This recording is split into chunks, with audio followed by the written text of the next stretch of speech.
Bonsoir messieurs, dames. Alors ce soir nous sommes dans le cours d'art dramatique avec Philou Dingo et nous continuons la suite de la scène 2 de Médecin malgré lui de Molière.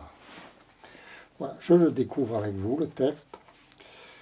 Je vous montre comment un comédien peut travailler sur un texte fixe.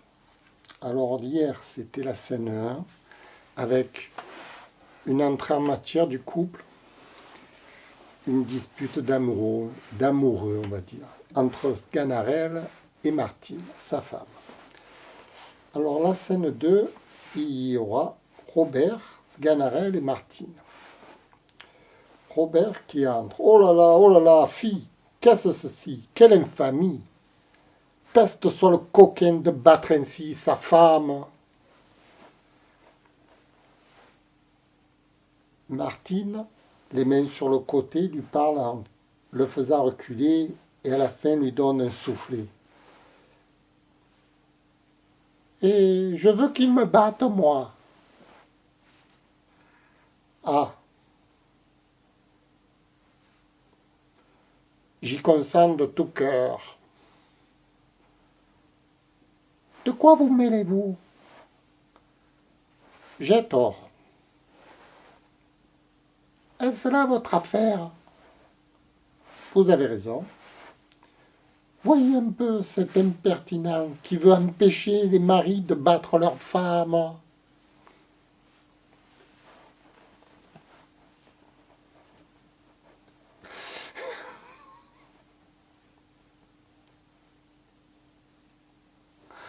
Vous avez compris, parce que la bagarre, c'est dans un couple qui s'aime, la bagarre, ça conduit à l'amour. Donc, la femme, elle veut être battue par son mari, c'est-à-dire aimée par son mari. Et M. Robert, lui, je me rétracte. Qu'avez-vous à voir là-dessus? Rien. Est-ce à vous d'y mettre le nez? Non. Mêlez-vous de vos affaires.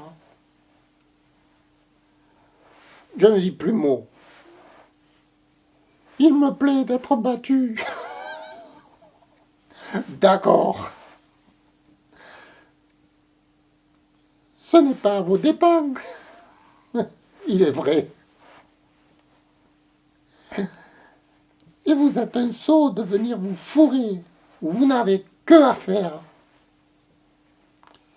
Monsieur Robert, il passe ensuite vers le mari, qui pareillement lui parle toujours en le faisant reculer, le frappe avec le même bâton et le met en fuite. Il dit à la fin, « Compère, je vous demande pardon de tout mon cœur. Faites rosser, battez, comme il faut, votre femme. Je vous aiderai si vous le voulez. » Ça, c'est Monsieur Robert qui parle comme ça. Et Sganarelle, il lui répond, « Mais il ne me plaît pas, moi. » Ah, c'est une autre chose.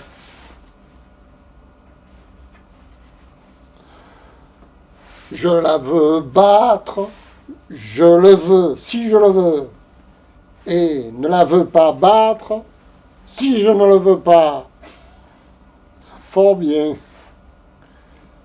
C'est ma femme, et non pas la vôtre. Sans doute. Vous n'avez rien à me commander. D'accord. Je n'ai que faire de votre aide. Très volontiers. Et si vous êtes un impertinent, de vous ingérer des affaires d'autrui. Apprenez que Cicéron dit qu'entre l'arbre et le doigt, il ne faut point mettre l'écorce.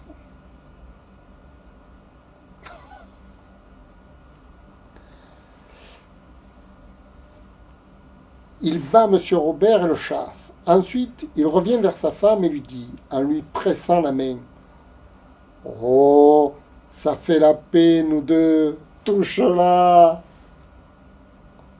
Oui, après m'avoir ainsi battu. Cela n'est rien, touche. Je ne veux pas. Eh, non, ma petite femme. Point. Allons, te dis-je. Je n'en ferai rien. Viens, viens, viens. Non, je veux être en colère. Fille, c'est une bagatelle. Allons, allons. Laisse-moi là. Touche, je te dis. Tu m'as trop maltraité. Eh bien, va, je te demande pardon. Mets là ta main. Je te pardonne. Mais tu le paieras.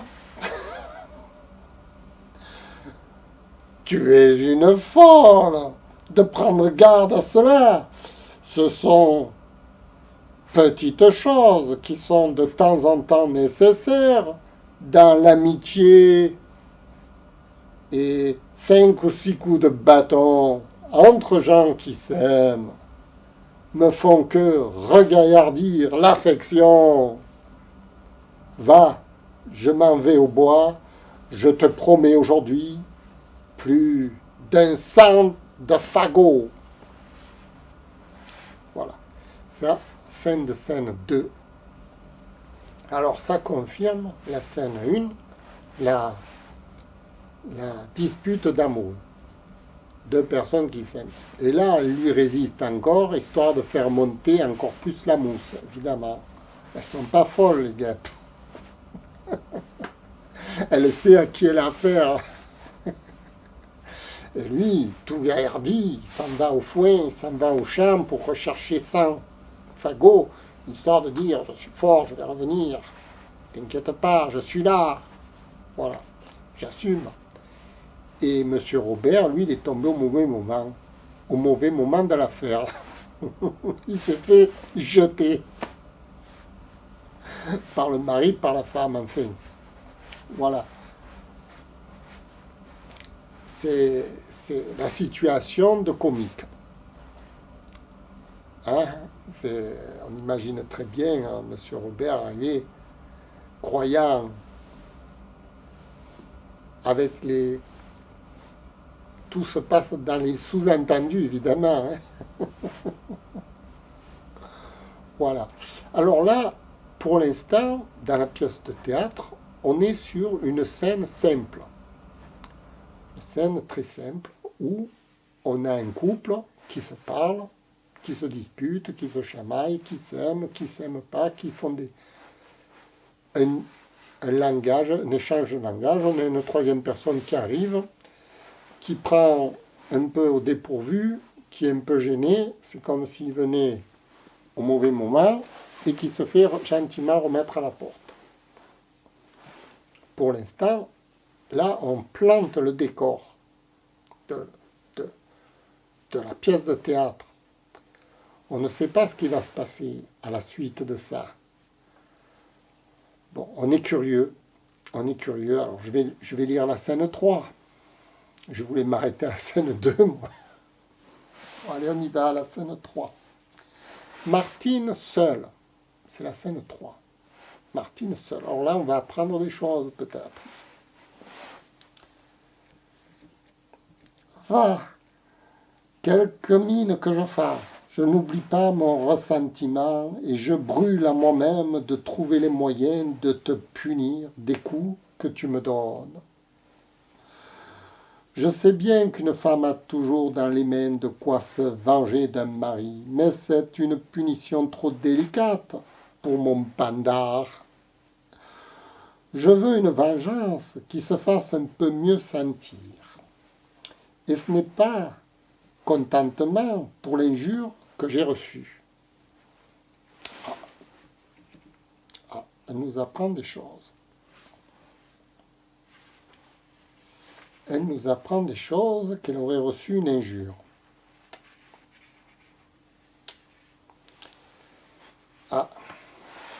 Alors là, surprise, hein? Surprise. Moi, je croyais que c'était une simple dispute de couple. De quelle injure elle parle, on ne sait pas. On ne sait pas exactement. À moins qu'il y ait quelque chose qui m'a échappé dans la première scène. Les coups de bâton, une injure, ça paraît un peu gros quand même, hein? Parce que c'était des coups de bâton d'amoureux, il me semblait. D'ailleurs, quand M. Robert est arrivé, il était pris... bon, c'était pas grave, c'était comique, hein. Moi, il me semble. Bon, alors je continue la scène 4, parce que la scène 3 était trop courte. La scène, on va apprendre davantage, je pense. Il y a Valère, Lucas et Martine. Lucas, parvienne. Alors, je ne sais pas ce que ça veut dire, parvienne. Jérôme Pantois. Patois équivalent à parbleu. Parbleu. Parvienne. C'est un Jérôme Patois. J'avons pris là, tous deux, une guèble de commission. Une guèble, diable en patois. Une diable de commission. Et je ne sais pas, moi, ce que je pensons attraper. Ça, c'est Lucas. Valère. Que veux-tu, mon pauvre nourricier? Il faut bien obéir à notre maître. Et puis, nous avons intérêt l'un et l'autre à la santé de sa fille, notre maîtresse, et sans doute son mariage différé par sa maladie nous vaudrait quelques récompenses. Horace, qui est libéral, a bonne part aux prétentions qu'on peut avoir sur la personne. Et quoiqu'elle ait fait avoir de l'amitié pour un certain Léandre, tu sais bien que son père n'a jamais voulu consentir à le recevoir pour son gendre. Martine rêva à part. Ne puis-je point trouver quelques inventions pour me venger? Elle pense à se venger. Oh, ça change toute la physionomie de la pièce du départ, hein? Lucas. Mais quelle fantaisie s'est-il bouté là, dans la tête, puisque les médecins y avons tous perdu leur latin. Lucas qui parle donc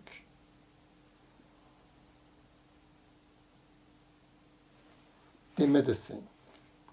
Valère lui répond, on trouve quelquefois à force de chercher ce qu'on ne trouve pas d'abord, et souvent en de simples lieux.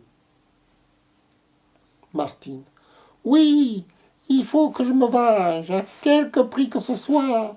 Ces coups de bâton me reviennent au cœur. Je ne les saurais digérer.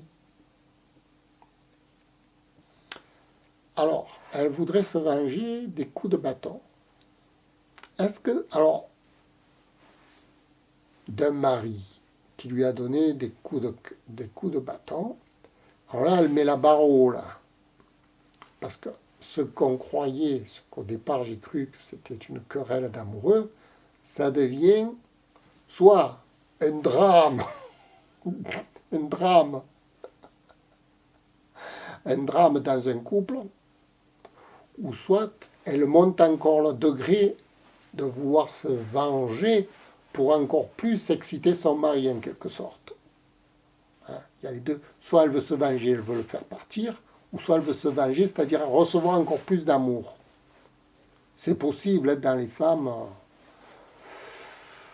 tout est possible. Donc on va l'apprendre par la suite. D'où l'intérêt de bien comprendre le sens des mots et où les personnages veulent en venir. Moi, je ne la connais pas la pièce, je la découvre avec vous. Alors donc, la scène 4, il y a une discussion entre Valère, Lucas et Martine. Où j'en étais?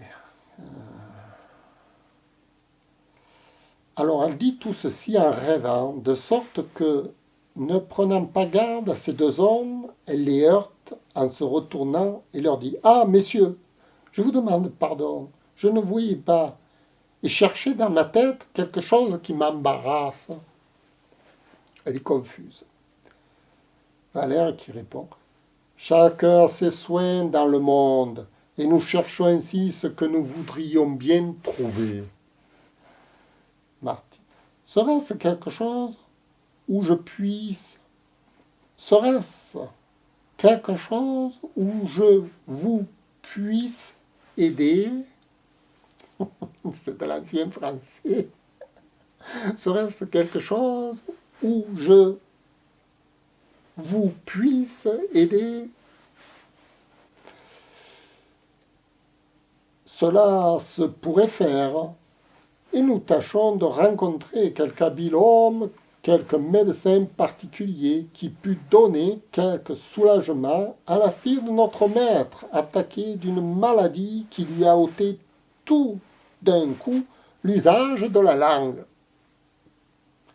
Plusieurs médecins ont déjà épuisé toute leur science après elle, mais on trouve parfois des gens avec des secrets admirables, de certains remèdes particuliers qui font le plus souvent ce que les autres n'ont su faire. Et c'est là ce que nous cherchons. Martine, elle dit ses premières lignes bas. Martine, elle se parle à elle-même. Ah, que le ciel m'inspire une admirable invention pour me venger de mon pandar. Alors là, elle cherche dans sa tête des excuses, hein, des manigances. Manigances de femmes, ça c'est... Les femmes, elles ont plus d'un tour dans leur sac hein, pour faire tourner les hommes en bourrique. Il n'y a pas que les hommes, les femmes aussi sont malignes. Ensuite, elle dit à haute voix, « Vous ne pouviez jamais vous mieux adresser pour rencontrer ce que vous cherchez. Et nous avons ici un homme, le plus merveilleux homme du monde, pour les maladies désespérées. Et, de grâce, où pouvons-nous le rencontrer? Vous le trouverez maintenant vers ce petit lieu que voilà, qui s'amuse à couper du bois. » Elle l'envoie sur son mari. Un médecin qui coupe du bois, qui s'amuse à cueillir de simples. Voulez-vous dire? Ah non, ça c'est pas, qui s'amuse à cueillir de simples, vous voulez dire? Non, c'est un homme extraordinaire qui se plaît à cela, fantasque, bizarre, quinteux, et que vous ne prendriez jamais pour ce qu'il est. Il va vêtu d'une façon extravagante, affecte quelquefois de paraître ignorant, tient sa science renfermée et ne fuit rien dans tous les jours que d'exercer les merveilleux talents qu'il a eus du ciel pour la médecine. Valère. C'est une chose admirable que tous les grands hommes ont voulu toujours du caprice. C'est une chose admirable que tous les grands hommes ont toujours du caprice, quelques petits grains de folie mêlés à leur science. La folie de celui-ci est encore plus grande qu'on ne peut croire, car elle va parfois jusqu'à vouloir être battue pour demeurer d'accord avec sa capacité. Et je vous donne avis que vous n'en viendrez pas à bout. qui n'avouera jamais qu'il est médecin, s'il se le met en fantaisie. Que vous ne le preniez, que vous ne preniez chaque, que vous ne preniez chacun bâton et ne lui réduisez à force de coups à vous confesser à la fin ce qu'il vous cachera d'abord. C'est ainsi que nous en usons, nous, car nous avons besoin de lui. Voilà une étrange folie. Valère. Martine. Il est vrai, mais après cela, vous verrez qu'il fait des merveilles. Comment s'appelle-t-il? Il s'appelle Sganarelle, mais il est aisé à connaître. C'est un homme qui a une large barbe noire et qui porte une fraise avec un habit jaune et vert. Un habit jaune et vert? C'est donc le médecin des perroquets? Mais est-il bien vrai qu'il soit si habile que vous le dites? Comment? C'est un homme qui fait des miracles. Il y a 6 mois qu'une femme fut abandonnée de tous les autres médecins. On la tenait morte. Et il y avait déjà 6 heures. Et l'on se disposait à l'ensevelir lorsqu'il fit venir de force l'homme dont nous parlons et lui mit, l'ayant vu, de petites gouttes de je ne sais quoi dans la bouche. Et dans le même instant, elle se leva de son lit et se mit aussitôt à se promener dans sa chambre comme si de rien n'eût été. Ah, il fallait que ce fût quelques gouttes d'or potable. Cela pourrait bien être. Il n'y a pas 3 semaines encore qu'un jeune enfant de 12 ans tomba du haut du clocher et en brisa. Il se brisa sur le pavé la tête, les bras et les jambes. On eût cru, on n'eût pas plutôt amené notre homme, qu'il le frotta par tout le corps d'un certain ongle. Qui sait faire? Et l'enfant aussitôt se leva sur ses pieds et courait jouer dans la fossette, à la fossette. Jouer à la fossette, c'est jouer au billet. Ah, il faut que cet homme-là ait la médecine universelle. Qui en doute? Testiguer, cela va justement l'homme qu'il nous faut. Allons, vite le chercher.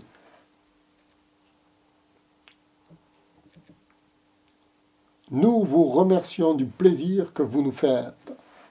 Mais souvenez-vous bien, au moins de l'avertissement que je vous ai donné. Et, Morgan, laissez-nous faire. S'il ne tient qu'à abattre, la vache est à nous. Valère Lucas, nous sommes bien heureux d'avoir fait cette rencontre, et j'en conçois pour moi la meilleure espérance du monde.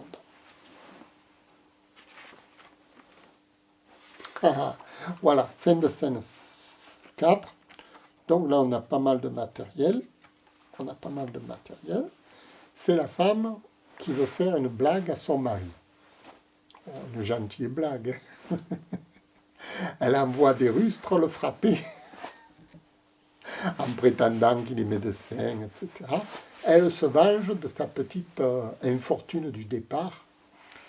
Elle se venge, mais c'est pas une vengeance méchante, hein, c'est une blague. Elle le rend blague pour blague. Vous voyez ce que je veux dire? C'est d'usage de bons citoyens qui s'aiment. Quand vous aimez quelqu'un, vous lui faites une blague, et lui, il vous répond par une autre blague. Et c'est la blague qu'elle fait à son mari. Pour rigoler, bien sûr. Pour le rendre un peu plus dingo. Il est pas assez dingo. Voilà. Alors, qu'est-ce qu'on peut dire là-dessus? Là, on vient de planter le décor de Molière.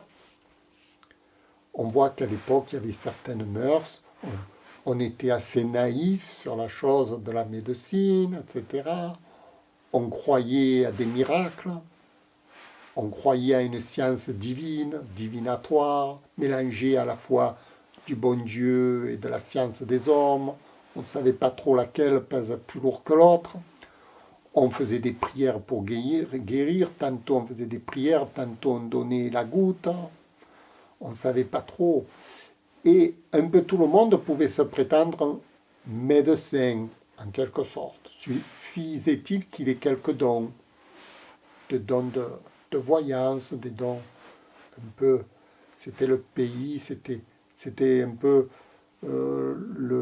l'époque des sorcières, tout ça, des sorciers un peu, des gourous, enfin, des gens, tout ça, qui se disent, qui peuvent un peu faire gober un peu tout ce qu'ils veulent au peuple qui est un peu naïf, un peu intelligent parfois, enfin, qui a du bon sens, et puis qui ne sait pas trop sur quel pied danser, avec la médecine surtout, et les bonnes mœurs.